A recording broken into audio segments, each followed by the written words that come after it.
I've been podcasting since 2018. And in that time, I've been a part of so many incredible communities. I've participated in memberships that have helped me grow my online business, ones that have helped me strategically position myself to be an authority in this space, and ones that have honestly just helped me skyrocket my revenue. And I've noticed one thing in particular. There is so much power when you have a community of people who just understand what you're trying to do. Like, I have a group of friends that whenever a launch is going sideways or whenever something on the back end of my technical situation just absolutely is not working and I just need to vent about it to someone besides my husband or my mom who they don't understand this world, my friends get it. And so that's what I have been looking to create for this community of podcasters and content creators, which is why we're launching a membership. I am so excited about this because this is the first of its kind community that's going to be a place for you to connect with other podcasters, but also get feedback on your content. It's called Podcasters Connect, and we are opening doors in November, but I want you to get on the wait list. So where you're listening to this, go to krystalprofit.com/Podcasters Connect waitlist. There's going to be a link where you're listening to this episode today, but I want you to get on the waitlist. If you have been podcasting for a while and you haven't seen growth, or you want help in getting started, or you want to have collaboration opportunities to do some cross promotion, or you want to network with other people that can help you grow your show, join us. I want you to learn more about our community, especially whenever it first launches, because we're going to have some founding member pricing that will never come around again, and you don't want to miss it. Again, go to krystalprofit.com/Podcasters Connect waitlist, but the link is going to be in the description where you're listening to this episode. I cannot wait to see you there. We are here today to talk about affiliate marketing. Now, affiliate marketing is something that we have covered multiple times on the podcast, on the YouTube channel, but today specifically, we are going to cover how to share your affiliate promotional links in your content, because I see this done really well and really bad all over the place. So we're going to go get into the do's and don'ts of how you can share your affiliate links as a creator on your YouTube channel, your podcast, in your emails, on your website, like all the places where you would share your affiliate links. So let's get right to it. Welcome to the Profit Podcast, where we teach you how to start, launch, and market your content with confidence. I'm your host, Krystal Profit, and I'm so excited that you're here. Thanks for hanging out with me today, because if you've been trying to figure out the world of content creation, this is the show that will help be your time-saving shortcut. So let's get right to it, shall we? Welcome back to another episode of the Profit Podcast. I am Krystal Profit, your podcast coach and content strategist, and we're talking all about affiliate marketing in today's episode. Now, when it comes to affiliate marketing, I get questions all the time, but I got this really specific question recently that said, do you put your affiliate links in your podcast description so that they don't have to go to your show notes to get them? And that really kind of sparked for me like, oh, I don't think we've talked about just the simplicity of where you put your affiliate links. What are the rules and regulations? Because if you didn't know, there are lots of rules and regulations around affiliate marketing. And how does this look like for me in my content and in my business? So I thought high level that I would share a few quick personal stories throughout today's episode, just really walking you through what affiliate marketing has meant for me in my business. But also, we're going to talk about why affiliate marketing is important. And it's a very lucrative business opportunity for you as a creator, as you're creating your podcast content or your YouTube content. And so I want you to capitalize on those opportunities. So let's just dive right in. we're going to get started with what I'm calling segment number 1. And this is understanding affiliate marketing in your content. So first of all, what is affiliate marketing?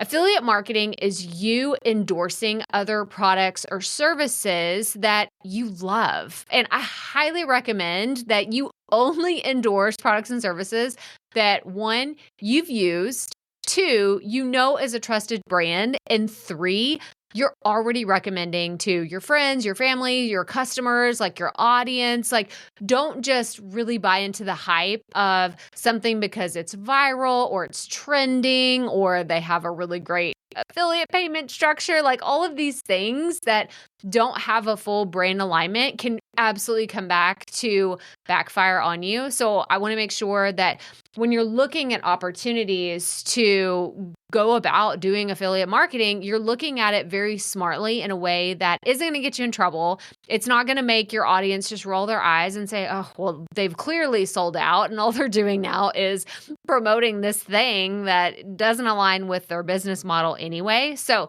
affiliate marketing, I got started with Amazon affiliates. I love to tell the story that I made pennies when I first got started.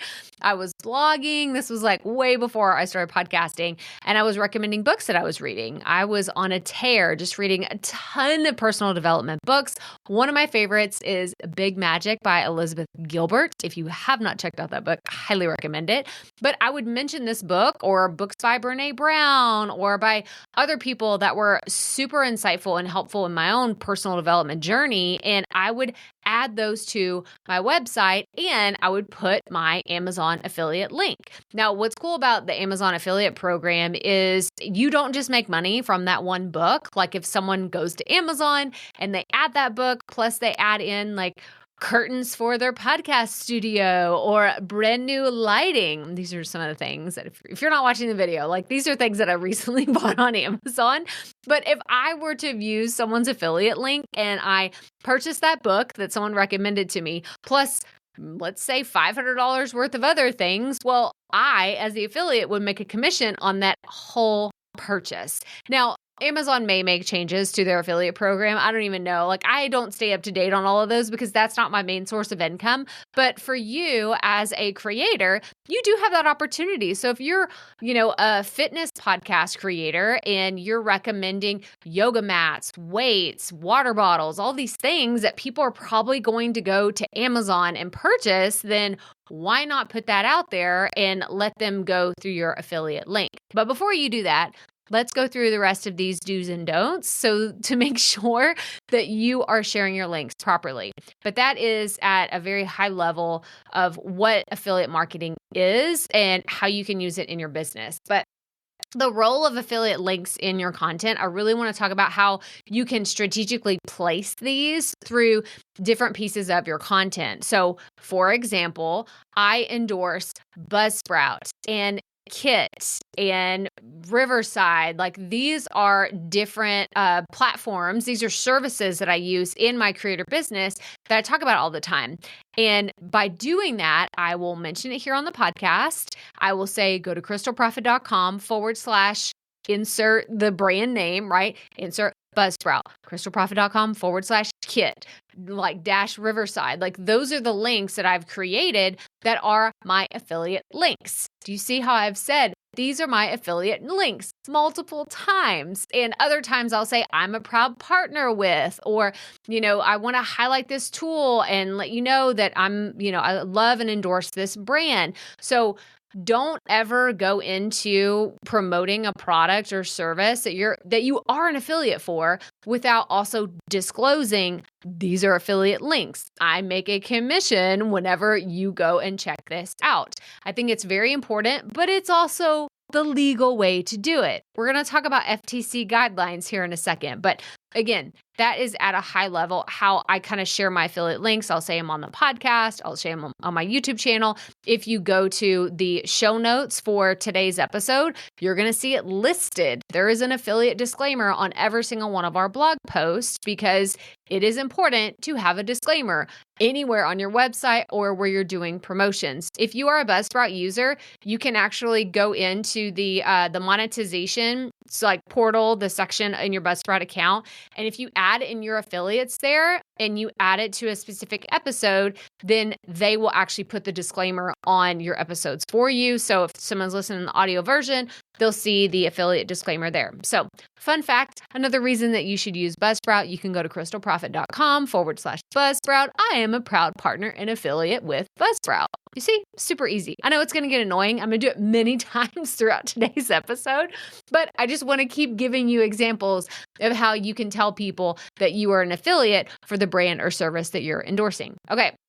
So that's segment number 1, understanding affiliate marketing in your content. Now, segment number 2, we're going to talk about where to put your affiliate links, the do's and the don'ts.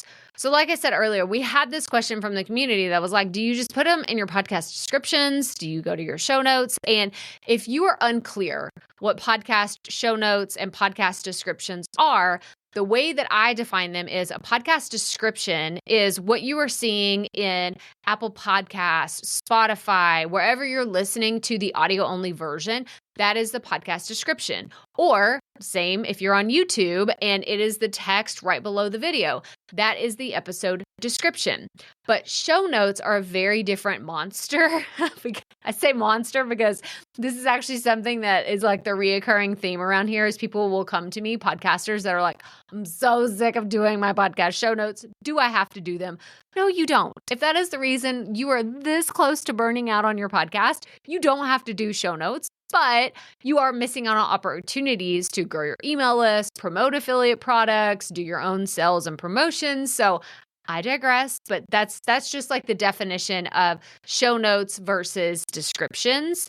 But for me, I typically will have everything listed in the show notes. That's where I really want people to go. I want them to go to my website. I want traffic to my website so I can take advantage of offering really cool lead magnets, offering promotions, having other opportunities for people to engage with me on my website, because you're pretty limited if you're only on the podcasting app or on YouTube. So that's really like the main differences between the descriptions and the show notes. So I do think that it's really important. So we're going to get into kind of the do's and don'ts here. So the do is putting a simple CTA in the podcast description, if that's the route you're going, or listening to the show notes, so that you can really avoid cluttering up the description. So if you are going to put it in the description, make sure it's clean, make sure it's it's learn more about brand name here, and then put the link in there.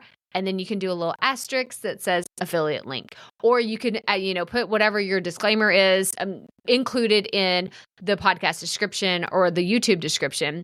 But I would prefer you putting it in your show notes where people can learn more about the brand if you want to go into more detail.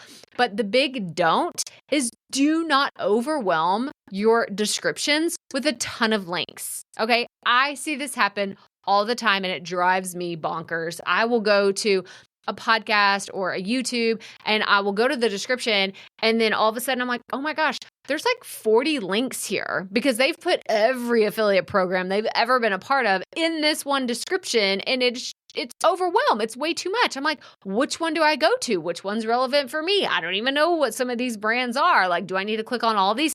There's no description of what the actual links are. It's just a ton of links, and you can tell they're all affiliate links. They're like, here's my affiliate links, so good on them. Like, they put the description out there that these are affiliate links and, they'll make a commission or whatever, but it's just very overwhelming, and people are going to typically not take action when they have way too many choices. So do make sure that you have your affiliate links properly displayed in your descriptions or your show notes. And the big don't is don't overwhelm your audience with way, way, way too many links. You're not going to get the results that you're after if you do that. Okay. The next one is other really effective placement strategies. So the big do for this is do place affiliate links in your dedicated show notes page, blog post, or on a resources page. I love a resources page. So I have krystalprofit.com/tools. And on this page, it just says it right there. As soon as you get there, it's like all of these, most of the links that you're going to find here, these are my affiliate links. And there's a big fat disclaimer that says, I'll make a small commission if you click on one of these links and make a purchase through there. So it's kind of like the catch-all of, if someone's like, hey, what mic do you use? What software do you use to record your episodes? Or, I could just keep going on. What email service provider do you use? What, course platform do you endorse? Like I could go on, but that's where I put everything in one place. That way, if someone asks me, what are your favorite tools and resources? I'm like, oh, I have a tools page. Go check it out. So you could create that very simply on your website. Just have one place, put all of your links there, but make them look nice. Again, don't just put all the links. It's too overwhelming. Categorize them by maybe products or services or the type of problem that they solve for your business or for your customers. But I definitely think having them, put the logos on there, put some images, make it look fun, right? Like fun and designed a little bit can go a long way as opposed to just a whole bunch of links. So that is the do. The don't is don't hide your affiliate links under these misleading languages. That's like, click here for free stuff. And it's actually a sales page. Because again, that's not legal, right? Like that's not legal to just say, well, click here for more info. You need to have a disclaimer that that is an affiliate link, which is why, again, almost on every single page of my website, you're going to see a disclaimer. There are affiliate links on this web page. So I cover all my bases. I'm pretty risk averse, so I'll throw that out there, but that's how I like to do it. Those are my do's and don'ts is put a disclaimer on every page. Don't be slimy and creepy with the way that you're sharing your affiliate links because it's going to backfire on you. All right, segment 3, best practices for affiliate disclosures. Now, I've mentioned this a few times, but the FTC has guidelines. Now, this is the Federal Trade Commission. This is for the U.S. I don't know how this spans globally, but I'm pretty sure it's going to be the same wherever you are in the world. You need to follow these rules for how you disclose about affiliate partnerships, if you're making commissions on whatever it is that you're promoting. And this is not restricted to brands that, like a Buzzsprout or a Kit. Like I have affiliates for my products and I make sure that all of my affiliates know, like, hey, you got to tell people that you're an affiliate for this. You can't just share the links and say, oh, this is a great program. No, you got to talk about that you are an affiliate for this program. So very important. I do my due diligence with my affiliates and I send them the link to the FTC guidelines. And anytime like there's an update, I'm like, hey, did you see this update? Because you need to know because you're associated with my brand. And I want to make sure that you're following the rules, that I'm following the rules because it's very, very important. So the do for the FTC guidelines is make sure disclosures are clear and conspicuous. I can't say that word. I was looking at my notes. I'm like, wait, hang on. I'm not going to say this right. Make sure they're clear. Okay. Well, I don't know why I'm trying to throw in fancy pants words around here. Make sure that your disclaimers are clear, meaning they should be really hard to miss. It should be front and center, not this teeny tiny font that's like kind of grayed out and you can't really see it. Like, no. Use plain language. And this example says, this is an affiliate link, which means I earn a commission at no additional cost to you. This is almost like verbatim what it says on my website. Don't try to get cutesy and, say something that's like really like, what? Like, what does this even mean? And so that is the don't bury disclosures. I'm just having issues talking now in your show notes or hide them in a wall of text. Your audience and the FTC won't appreciate it. So don't have like this, like, here's the fine print and like, let's put everything in there and then like hope nobody actually reads it and knows that I'm making commission on everything that they're doing. Like, don't be slimy. Don't be those people. We're not going to be those people. Like if you're listening to this podcast, you're watching on YouTube, like don't be that person. Okay. Like you're uninvited to the party if you end up being the person that's slimy and salesy and like just really gross with how you are promoting things to your audience. So we will uninvite you. You can't sit with us, right? Like I feel like Mean Girl Day like just happened recently. So I'm like, you can't sit with us if you don't follow the FTC guidelines. Okay. I feel like I should turn that into a meme. Maybe we'll turn that into like a video clip because that one's worthy of it. Okay, the next part of best practices is when and how to mention disclosures. Again, having issues talking. The do is mention it up front in your podcast, especially if it's a heavily promotional episode and in your show notes. Now, what this means is don't just say it once and then you talk about like your episode. So let me give you an example. If I were recording this today and I was talking about Buzzsprout, and I was sharing my link and I was saying all these things, I was not saying I was a partner. I was just like, oh, no. Like I'm endorsing this. And then at the very end, I say, by the way, I'm a Buzzsprout affiliate. It's like, wait, what did she say? What? Huh? What?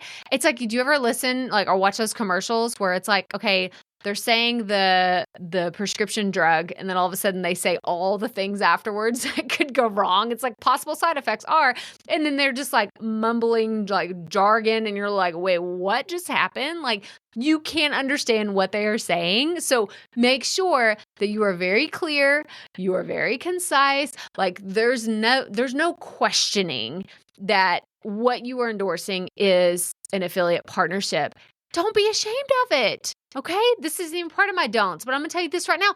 Don't be ashamed of promoting other products and services that you love, because I see people get sheepish about it. They're like, I don't know if I should mention this, or should I mention this, or have I talked about it too many times? Like I talked about this one episode 20 episodes ago, then it's too much. It's too much for my audience. And I'm like, no, actually it's not. I promise it's okay. I promise your audience has probably forgotten, especially if you only mentioned it once 20 episodes ago.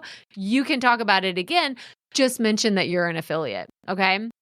So the actual don't for this one is don't wait until the end of the episode and make it seem like an afterthought.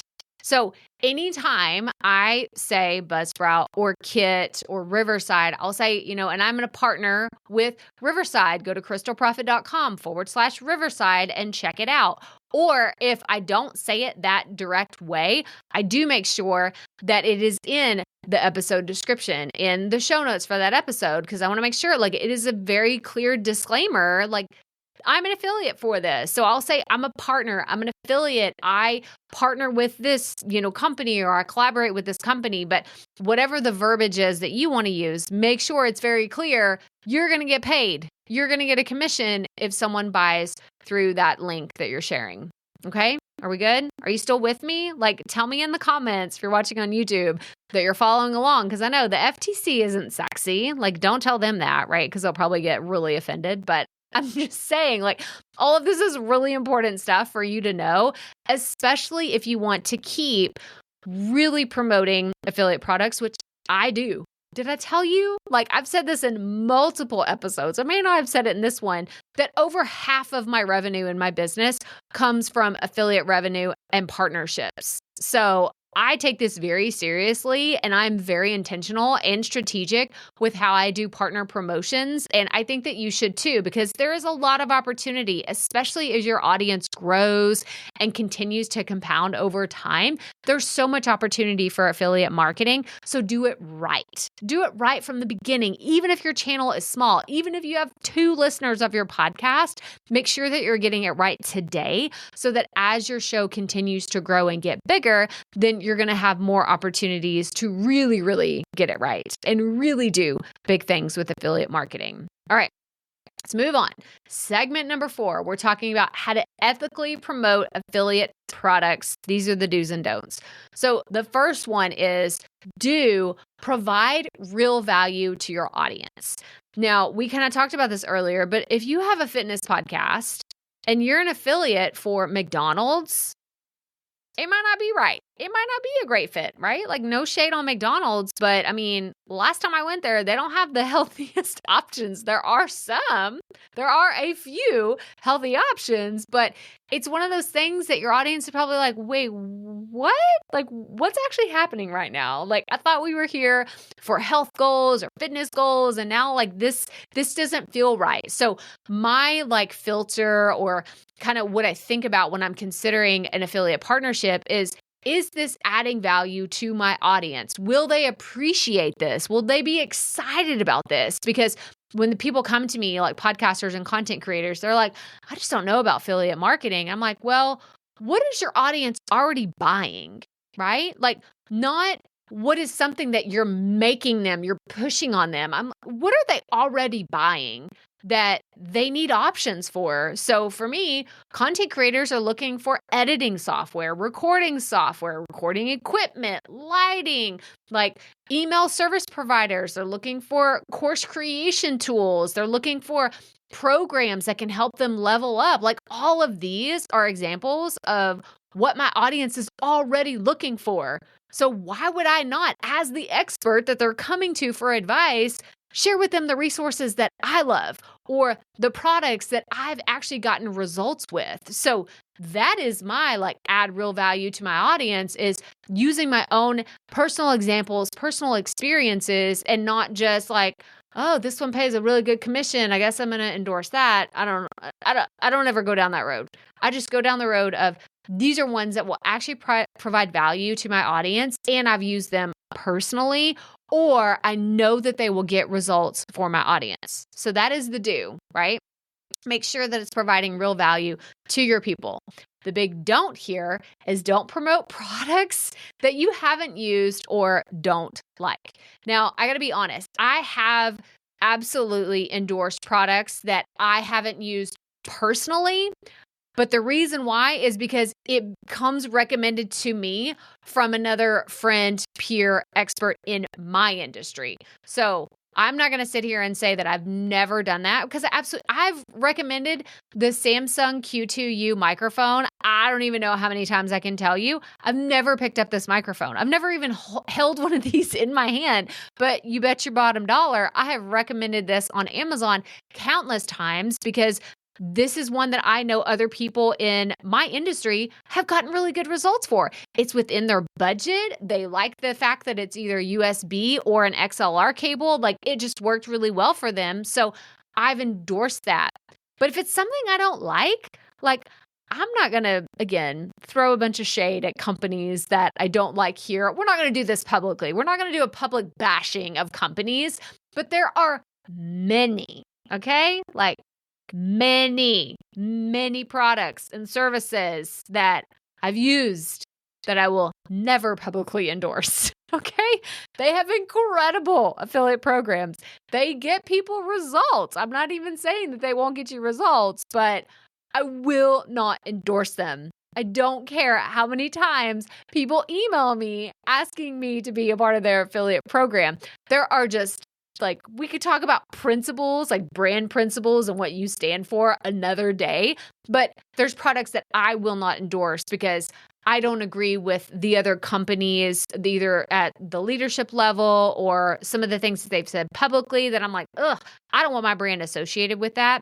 So you can absolutely have that kind of filter of what do I want? Who do I want to partnership with? I love the folks over at Buzzsprout. I love the people at Kit, and the people at Riverside are so incredible for helping creators. So these are the people that I really have aligned my brand with, and I stand behind those actions and I really endorse them. So I encourage you to do the same. Find the brands, find the products that you absolutely love, the ones that you're already using, or the ones that you've had recommended to you over and over and over again. So you're this has to be a fantastic product, and see what happens, right? See what happens with your affiliate marketing strategies. All right, last and final segment is additional tips for successful affiliate marketing. There we go. I can finally speak, maybe here at the end. We'll see how long that lasts. So using custom short links. I cannot stress this enough. This is one of those things. You've heard me mention multiple links in today's episode. That is only possible because I use a tool called Pretty Links. No, I'm actually not an affiliate for Pretty Links. I probably should.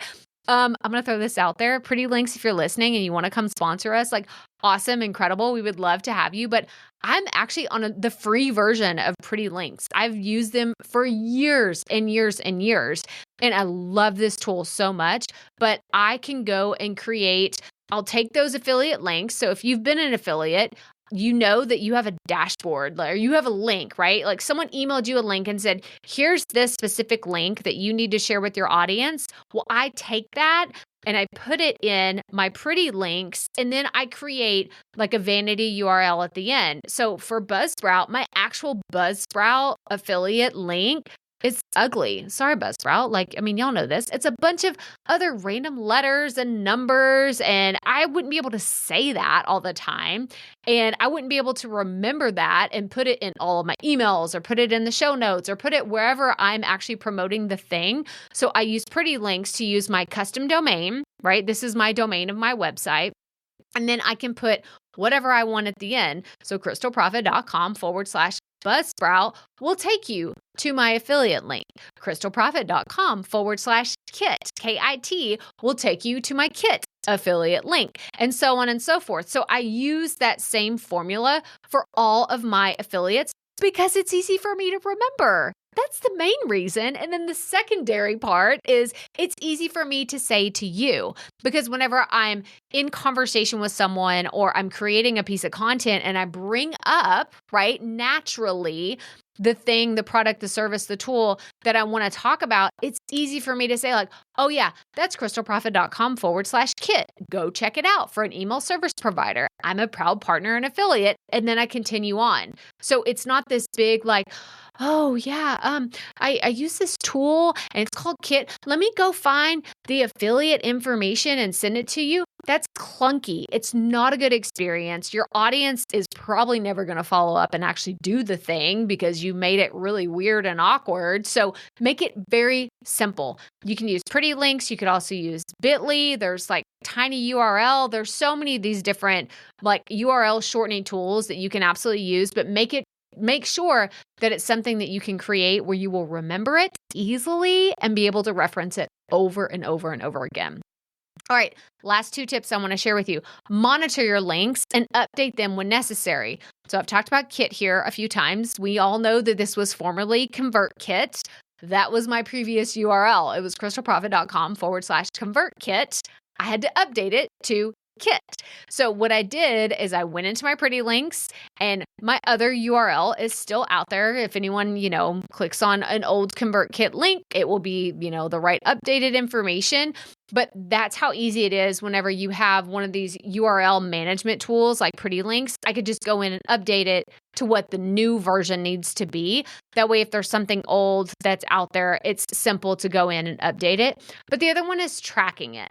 So track your performance and your metrics. If you have dashboards that come with your affiliate programs that you're a part of, check in on them. You don't have to do this like every single week or once a month. Even if it's just once a quarter, go poke around in there and see like, well, how many sales have you made? How many people are clicking on these things? And then you can go back and see, well, where did I share those? Did I share those in my free Facebook group? Did I share them on the podcast? Did I share them here? And then you can kind of monitor how your campaigns are going. But highly, highly, highly recommend experimenting with affiliate marketing and just keep doing it until you find out what works well for your audience. And these are also seasonal. Like I have found that some affiliate promotions do really, really well certain times of the year. So look at what your audience is, like what stage are they in a certain time of year and see what can you offer them to help them on their journey. So quick recap, all right? We're going to go through the main takeaways for today's episode. The first one is just understanding affiliate marketing and then where to put your links, the do's and the don'ts. We talked about the best practices, so go read the FTC guidelines if you have not done that. That's the number one takeaway from today's video. Make sure you go do that. The next one is how to ethically promote products, the do's and don'ts, and then tips for successful affiliate marketing. But at the end of the day, make sure that you are providing value to your audience. That's the only way to be successful with affiliate marketing. But I can tell you, like, if I can do this, you can do this too. It may just take a little bit to figure out what works well with your audience and what to promote and when, but you can absolutely be successful with affiliate marketing. So that's all I have for the regular part of the episode. Now we're getting into our fan mail shout out, and I'm so excited about this. Okay, fan mail shout out. Again, I don't know what your name is. Oh, wait, it's listed here. Naomi, right? Naomi from Fulton, Missouri. Enjoying your conversation with Albin about promoting podcast. Would love to hear your ideas for promoting niche podcast offline as well. Naomi, listening in Dubuque, Iowa, and co-host of Uncovered Life Beyond. Okay, this is so fun. And again, I love that it says Fulton, Missouri because of the phone number that we got, but you're in Dubuque, Iowa. Thank you so much for writing in, Naomi. And if you want to send us a fan mail shout out, go to the audio version where you're listening, click send Krystal a text message, and you could be featured on the show. But again, Uncovered Life Beyond is Naomi's podcast. So promoting podcasts, love to hear ideas for niche podcast offline as well. Okay, this is so important because I have seen this done so well. So when you're out and beyond, right? Out and beyond, I'm looking at life beyond. When you're out and about, beyond your house, right? You're no longer in the confines of wherever you're living and you're out on the streets, you're in public. Pay attention to how other people are doing this well. Because you asked about offline. I have seen QR codes work really well. We actually have Melissa Kitchens, who is she's a podcaster here in the community. She reached out to me right before she launched her podcast about telling family stories. And she was like, I'm going to this conference and it's like a historical society and I'm going to this event. Like, I want to have something to share, but I don't know how to really do that. And I was like, QR code. Absolutely. Get a QR code that you can put on a piece of paper, or you could do like the digital wallet QR codes. Those are really fun too. And then have something where, you can say, oh, look, I have a podcast. Like, that's really fun. That's easy to do. If you have money for billboards, I've seen this done really cool. I wanted to do this in Times Square when we were in New York earlier this year.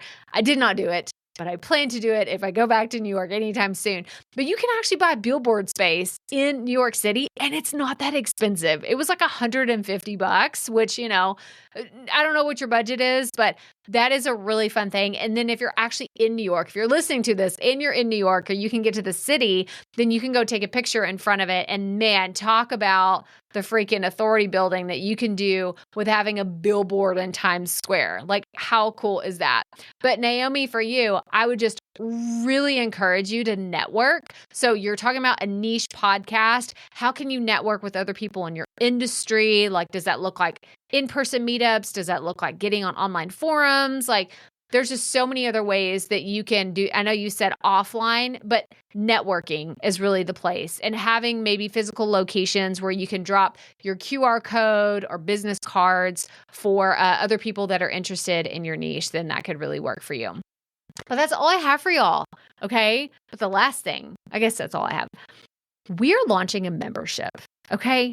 This is what I had to end on, because all the things that we're talking about here today, like all the affiliate marketing stuff and just the different ways that you can get into the nitty-gritty and the examples of affiliate marketing, you could do so much by joining us in our membership. So it's called Podcasters Connect. We are launching soon, and I want you to get on the wait list. So where you're watching this, where you're listening to this, you're going to have a link to join our wait list. And I want to hear from you. I want to hear what you want to really see in a monthly membership for podcasters, because we are going to feature people and have special promotions. We're going to have guest experts. We're going to have content audits and feedback, like so much fun stuff. And I have not been so excited about something in the business that is just, I know it's going to be so big for this community, for you to network and partner with other podcasters and content creators. And I am just so stinking excited. So like I said, it's called Podcasters Connect.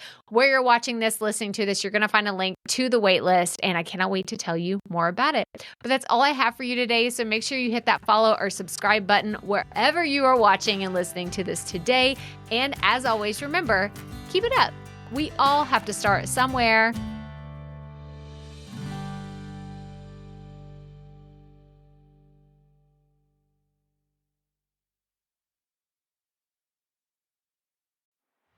Hey, Profit Podcast listeners. Thanks for sticking around to a little bit after the episode to hear this special message, because I want to hear from you.